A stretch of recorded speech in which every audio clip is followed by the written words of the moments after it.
الكتان رائعه جدا للبشره والشعر، واستخداماتها كتير لتنعيم الشعر وزياده كثافته وبيديله لمعان.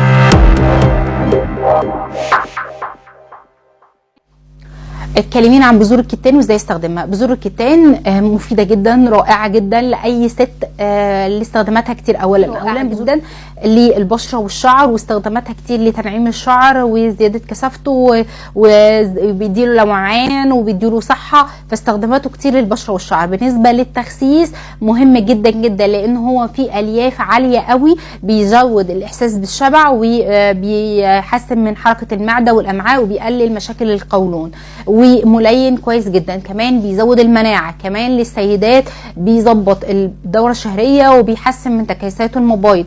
كمان للسيدات فوق سن اليأس المينيبوز بيقلل من اعراض انقطاع البريود واعراض تغيير الهرمونات، بيحسن من المفاصل.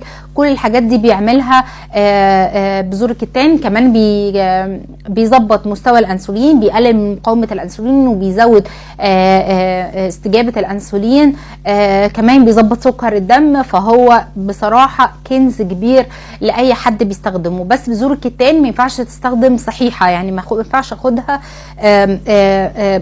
كحب كده مره واحده. هو عباره عن حبايه بني صغيره. في ناس بتستخدمها غلط، انها بتحطها على الزبادي وبتاكلها بالمعلقه. لا، الافضل ان انا بطحنها، لان هي مضادات اكسده قويه، فلما بتتاخد في شكل صحيح الجسم مش بيستفاد منها. فالافضل ان انا بطحنها، اقدر اضيفها على السلطه، اقدر اضيفها على المايونيز، اقدر اضيفها على الرايب، على الزبادي، على العصاير، على اي حاجه اقدر اضيفها عليها.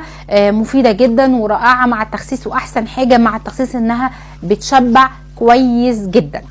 يا رب اكون افدتك. لو ليكي اي سؤال سيبهولي كمان في الكومنت.